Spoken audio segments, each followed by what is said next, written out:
Lord. Oh, brothers and sisters, do you know I didn't realize I wasn't live? And I did a whole talk. Oh my goodness. Oh my. All right. I'm not exactly sure where I am with this because I thought I was live for the last 5 minutes or so, but clearly I was not. All right. I'll start over. This is Reading with Regina. And Regina is still learning how to operate this system. In any event, I mentioned that I'm going to be reading again from Murder Incorporated, Empire, Genocide, and Manifest Destiny. And I'm going to be continuing with John Perkins. Now, John Perkins wrote the book called Confessions of an Economic Hitman. Now, why he is important has to do with the fact that he was a CIA operative.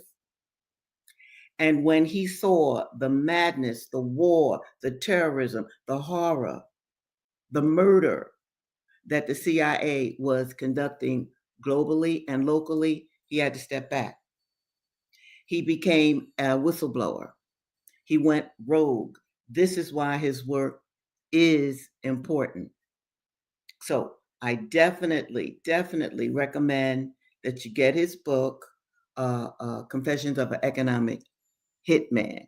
Nevertheless, and even if you don't get the book, I'm going to read some of what's in it from Mumia Abu Jamal's book and Stephen Victoria's book.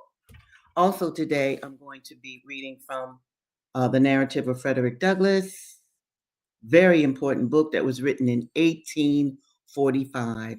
And Douglass gives us a first-hand view of what it was like to be enslaved. And that's important, people.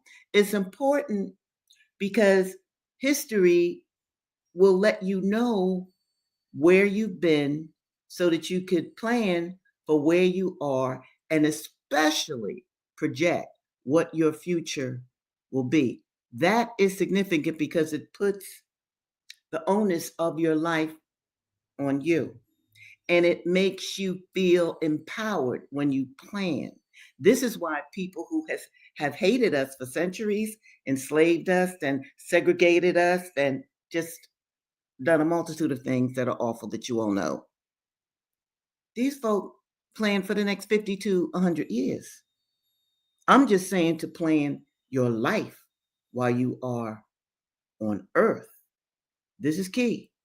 You must take your life into your own hands. And if you don't, somebody else will. And that's not what you want for you or your children. And speaking of children, I really want you to consider using this series, Readings with Regina, as a Saturday morning class with your children. Have them watch this series. Any words that they do not understand, that's fine. They can jot them down and look them up. This is a way that you will give a step up, a leg up to your children when they do attend school or while they are attending school. Because these schools are not designed to help you be an independent thinker and to develop a framework for your people, not just for yourself, not just for your neighborhood, but for the entire Black nation wherever you are. And this is what we want. This is what we wanted for the future generations when we were in the 1960s generation, which I was. We always plan for the future. And I want to continue Bobby G. Seals and Huey Newton's dream at that time. This is what you're supposed to do.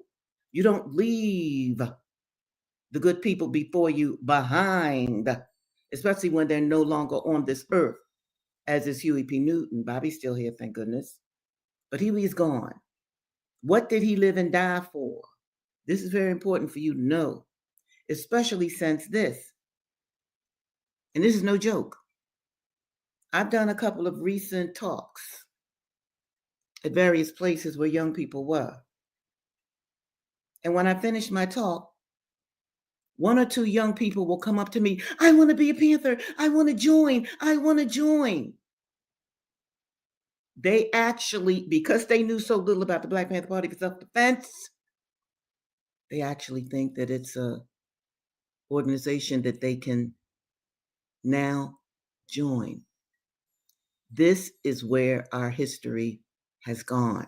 I've also gotten this from young people. I've never seen a panther before. I never thought about a panther before. I kind of did think about a panther, but I thought, y'all might be, like terrorists. Terrorists! Now, who developed that word? Why would young people even think of terrorism? What is going on in our country? What is going on in our media? This, again, is why I develop Readings with Regina. So I'm going to start off with Perkins, John Perkins. We interviewed John Perkins, that's Mumia and Stephen. We interviewed John Perkins for this project in the quiet upstairs lair of City Lights Books in San Francisco's North Beach neighborhood. His insight at the height of the Iraq and Afghanistan invasions and subsequent occupations was startling. Perkins is casually blunt in his assessment of how this modern empire was built by exploiting the poor and disenfranchised around the world. He's equally blunt about how, in the dark, the American people are regarding their government's behavior in the dark. Very important statement, in the dark, because many of us do not really know what our government is doing, not only locally, but globally, in the dark. The American people are regarding their government's behavior. Perkins is clearly aware of this bull-faced reality that for Americans to live comfortable lives, millions, check this out, millions upon millions pay an extremely harsh price. He also expresses the inherent dangers of an empire running hog wild in the Middle East, Africa, and elsewhere. Attacking other countries gives us territory. This is Perkins talking.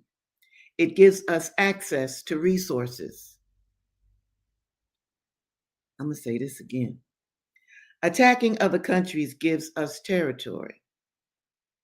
It gives us access to resources, to oil, and so on. And it increases terrorism tenfold because anybody who lives in a country that's attacked, or even their neighbors, become sympathizers with the dispossessed and are tempted to oppose the invading source. Just the same as early Americans were inspired to rebel back in the 1770s and clash with the invading forces of the British Empire. It triggers that sort of response. It's natural survival. Attacking another country doesn't accomplish anything, nor does it do away with terrorism. It encourages it. All it does is give you territory and access to someone else's resources. We interviewed political theorist and historian Michael Parenti for this project as well. We sat with Michael in his backyard in Berkeley, surrounded by his tomato plants and other well-cultivated vegetation. Gregarious and feisty as ever, Michael started swinging away. Imperialism is the process of empire, Michael says. That's what empires do. They do imperialism. The ruling interests of one country expropriate the land, the labor, the wealth, the natural resources, and the markets of another country. In ancient imperialism, they also expropriated the population as slaves, who were a great source of wealth. You get richer from their labor. And that continued deep into the history of the United States. This was on page 85 of Murder Incorporated. Now I'm on page 86. In fact, the United States was the last imperial slave power. Parenti then turned his sharp eye on the Central Intelligence Agency. Quote, the CIA is an instrument of imperialism. It is an instrument working overtime for ruling class interests. Perkins echoes Parenti's political evaluation. The CIA has played a very, very active role in spreading this empire, and most Americans don't understand this at all. But the CIA is everywhere. Perkins then plays it forward with his on-the-ground personal experience. Quote, they're constantly feeding information to the economic hitmen. They're feeding information to the corporations all the time. And when all else fails, they're the ones that step in. But it's usually not CIA employees who step in. The CIA hires contracted people. You can't place the blame on the CIA because you can't find anything. It's not there. In the same way that economic hitmen don't work directly for the government. I never did. We work for private firms that are paid by the government. These, quote, jackals, end of quote, that work for the CIA as assassins or those overturning governments, providers of information, they usually are not on a government payroll. They're working for somebody else. They're called, quote, security analysts, end of quote, or, quote, international marketing specialists, end of quote, or maybe, quote, executive recruiters, end of quote. But they're out there collecting this information, tremendous amounts of information about what's going on in other countries. And it's all coming in through the CIA and their operatives. They're using all these means to help business and the military help spread the empire. And it's been a very efficient system from the standpoint of the emperors, from the standpoint of the corporatocracy. Corporatocracy. In his garden, Parenti contemplates another thought as he inspects a tomato and then drives home this reality. The CIA has a role of making the world safe for the Fortune 500. That's the ultimate goal. The numbers don't lie. Part 2, murder. We're number 1. A recent Gallup international poll queried 68 countries and found that the United States of America was voted the number 1 threat to world peace.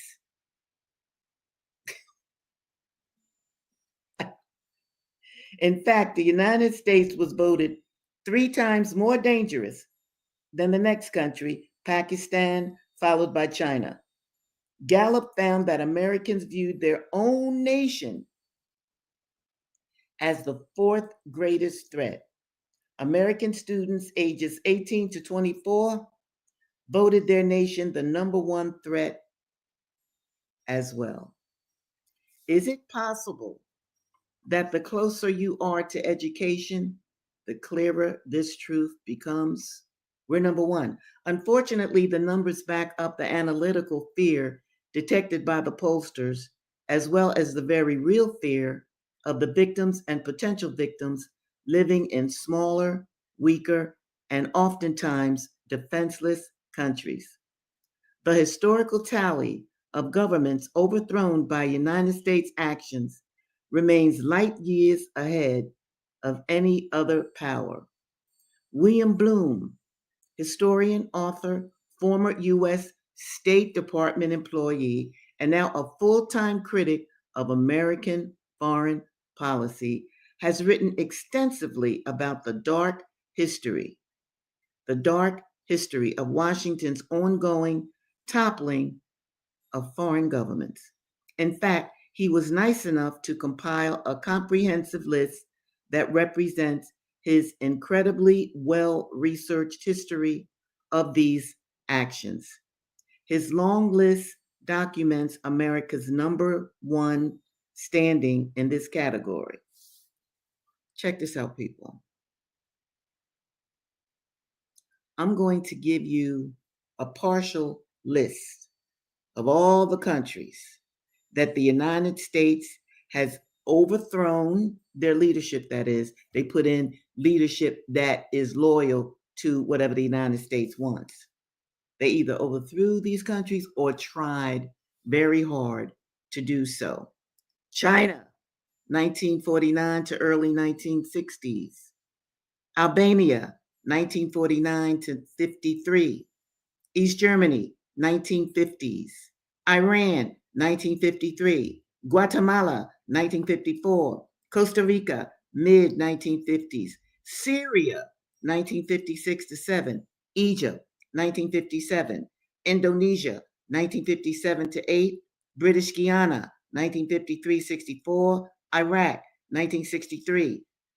Wow. North Vietnam, 1945 to 73. Cambodia, 1955 to 70. Laos, 1958, 1959, and 1960. Ecuador, 1960 to 63. Congo. Think of Patrice Lumumba. Think of his murder by the CIA under President Dwight Eisenhower. Congo. France, 1965. Brazil, 1962 to 64. Dominican Republic, 1963. Cuba, 1959 to the present. Oh, the list goes on. I'm just not going to read all of the countries that the United States has invaded, turned over, or attempted an invasion. And on the next page it says, and that's just since 1945. Before that, the list also includes, but is not limited to, Hawaii, Cuba. Cuba should be very important to those of you who are listening to me. Puerto Rico, the Philippines, Nicaragua, Honduras, Iran, and Guatemala. And before that, lest we forget, the young country and budding empire rubbed out an entire race of indigenous people who called the North American continent home for about 25,000 years. One more excerpt I'm going to read from this book. Since the end of World War II, it's around 1945, there have been 248 armed conflicts in 153 locations around the world. There are 194 countries in the world.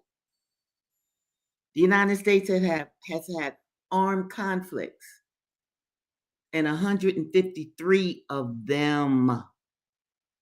The United States launched 201 overseas military operations between the end of World War II and 2001. And since then, others, including Afghanistan and Iraq. So, I want you all to really think about what Perkins calls a dark history. I wouldn't use dark in that way. But that's what he says. But what he is referring to is the history that we do not know of our own country. Because as consumers and living in capitalism, we have to work to live. We have to work to pay for healthcare, although it's free in other countries. It's even free in countries that we attempt to exploit. In any case, we have to work. So very often, many working class people just do not realize what our country is doing around the world. Now, I want to read more of the narrative of Frederick Douglass. And let me show you something here. The narrative of Frederick Douglass, and it says, written by himself. Now, let me tell you why they wrote written by himself. Remember, this was published in 1845. In 1845, Black people were enslaved. And to really make slavery somewhat palatable, legal, well, it was already legal, they put out the lie that we were too stupid to know how to read. We were too dumb to know how to read. So the people who published this 1845 edition had to put, he wrote it himself. An N-word that writes? Yes. So the narrative of Frederick Douglass is quite important. And I'm reading from my battered copy of it because I love it so. Now, I want to even start off with a bit of what I read to you last week about the slave holders. I'm going to emphasize this before I start my reading. The slaveholders, so that they could rape as many Black women as they could, they made a law that if a Black woman gets pregnant, if an enslaved Black woman gets pregnant, then her offspring is a slave. Now, understand this law. It leaves out the rapist, the white rapist. He's cool. He can rape all he wants and have many slave children as he wants. All right. This is how Fred Douglass put it. The slaveholders by law established that the children of slave women shall in all cases follow the condition of their mothers. And this is done too, obviously, to administer to their own lusts and make a gratification of their wicked desires, profitable as well as pleasurable. For by this cunning arrangement, the slaveholder, in cases not a few, sustains to his slaves the double relation of master and father. I know of such cases, and it is worthy of remark that such slaves invariably suffer greater hardships and have more to contend with than others. They are, in the first place, a constant offense to their mistress. She is ever disposed to find fault with them. They can seldom do anything to please her. She is never better pleased than when she sees them under the lash, especially when she suspects her husband of showing to his mulatto children favors which he withholds from his Black slaves. The master is frequently compelled to sell this class of his slaves out of deference to the feelings of his white wife.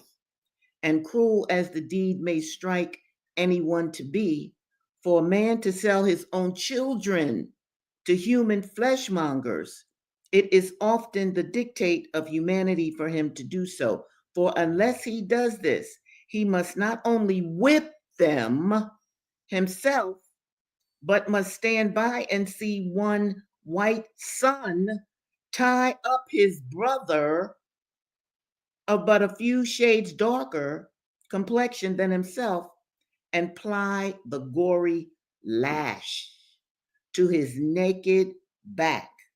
And if he lisps one word of disapproval, it is set down to his parental partiality and only makes a bad matter worse, both for himself and the slave whom he would protect and defend. Every year brings with it multitudes of this class of slaves. Oh, every year? That tells you how much the black woman was being raped. It was doubtless in consequence of a knowledge of this fact that one great statesman of the South predicted the downfall of slavery by the inevitable laws of population. Whether this prophecy is ever fulfilled or not, it is nevertheless plain that a very different looking class of people are springing up at the South and are now held in slavery from those originally brought to this country from Africa. And if their increase will do no other good, it will do away the force of the argument that God cursed Ham. If you are not familiar with that, check out your Bible. Ham was supposed to be our ancestor and he was cursed. And therefore, American slavery is right.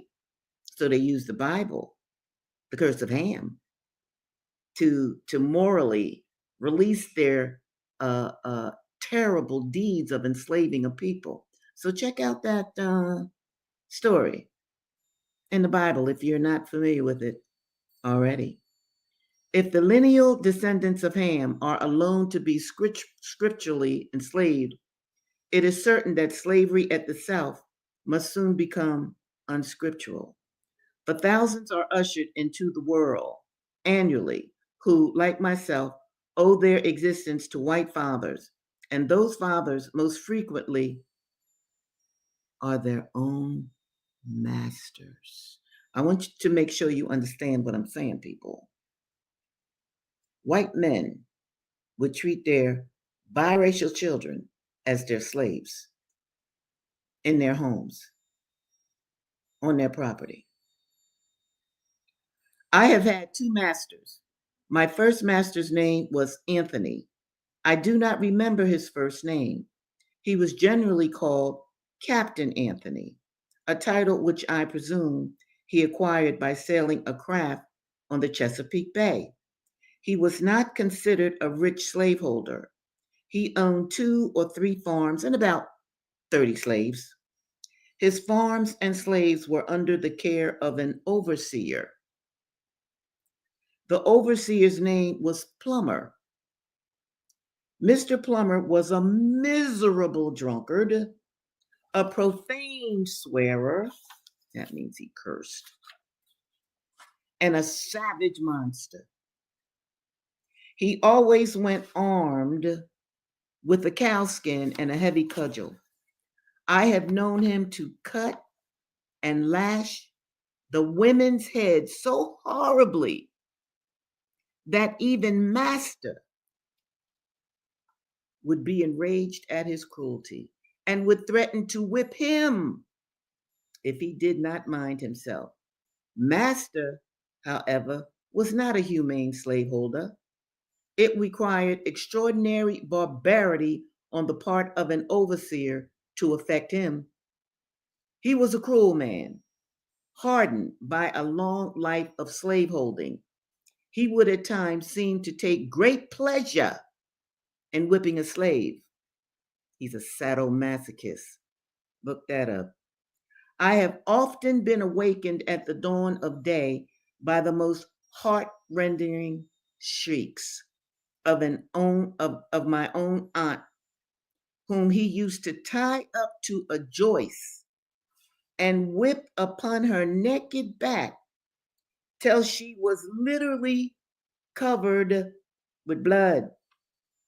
No words, no tears, no prayers from his gory victim seemed to move his iron heart from its bloody purpose. The louder she screamed, the harder he whipped. And where the blood ran fastest, there he whipped longest. He would whip her to make her scream and whip her to make her hush, and not until overcome by fatigue would he ease the swing of the blood-clotted cowskin. I remember the first time I ever witnessed this horrible exhibition. I was quite a child, but I well remember it. I never shall forget it whilst I remember anything. It was the first of a long series of such outrages, of which I was doomed to be a witness and a participant. It struck me with awful force. It was the blood-stained gate, the entrance to the hell of slavery, through which I was about to pass. It was a most terrible spectacle. I wish I could commit to paper the feelings with which I beheld it. This occurrence took place very soon after I went to live with my old master. And under the following circumstances, Aunt Hester went out one night, where or for what I do not know, and happened to be absent when my master desired her presence. He had ordered her not to go out evenings and warned her that she must never let him catch her in company with a young man who was paying attention to her, the young man belonging to Colonel Lloyd. The young man's name was Ned Roberts. He was generally called Lloyd's Ned. See, white people owned you, so, if his last name was Lloyd, then the slave was Lloyd's slave. Got that? I'm sure you do. Why Master was so careful of her may be safely left to conjecture. She was a woman of noble form and of graceful proportions, having very few equals and fewer superiors in personal appearance among the colored or white women of our neighborhood. Aunt Hester had not only disobeyed his orders in going out, but had been found in company with Lloyd's Ned, which circumstance I found from what he said while whipping her was the chief offense. Had he been a man of pure morals himself, he might have been thought interested in protecting the innocence of my aunt, but those who knew him will not suspect him of any such virtue. Before he commenced whipping Aunt Hester, he took her into the kitchen and stripped her from neck to waist. And I want to remind you, this is the 19th century. I mean, women wore clothes from the neck all the way down to their ankles. So imagine the shame of this good sister Aunt Hester when he stripped her naked down to her back to start the whipping of her. He then told her to cross her hands, calling her at the same time, well, he called her curse words, but Douglass doesn't say what they were, but I think one was bitch. After crossing her hands, he tied them with a strong rope, so the girl couldn't move her arms or her hands, and led her to a stool under a large hook in the joist put in for the purpose. He made her get upon the stool and tied her hands to the hook. I'm gonna stop reading right here and just talk to you all for a moment, because I want you all to be Frederick Douglass. He wrote this for you. He wrote this to capture the horrors of slavery, not from a book, but from memory, his memory. This was his aunt that he saw hooked up like that. And that white demonic enslaver had every right to whip her under the law. The enslavers made their own laws. The signers of the Declaration of Independence made their own laws that did not include the enslaved population. So I think it is exceedingly important that we all know where we have been, so we can know where we are, so where we know where we should go. Now, in closing, although I was trying to do several other things. I want to remind you again that you should use this series with your children. Let it be a discussion. I know it is painful. I understand that. I still feel the pain, and I've been teaching this book for years. But it is not good to just coddle your offspring and other people's offspring with lies about this country, all right? Or overlooking things that this country has done. That's not helpful to anyone. You want to raise a household full of knowledgeable young people. Teach your children chess, the game of chess. You can start out with checkers, okay? But move on to chess because chess makes you think ahead of where you are. It has those kinds of rules. Another thing, make sure your children are engaged in any kind of a sport. That will help their body to be fit.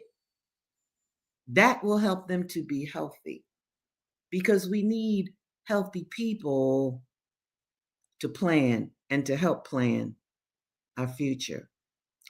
So, good people, I'm going to close for today, and I'm going to hope that when I see you on Thursday, I will have a better understanding of what I'm trying to do here on this live stream. I'm talking about technically. But until we meet again on Thursday, I wish you peace, I wish you happiness, and I wish you great love.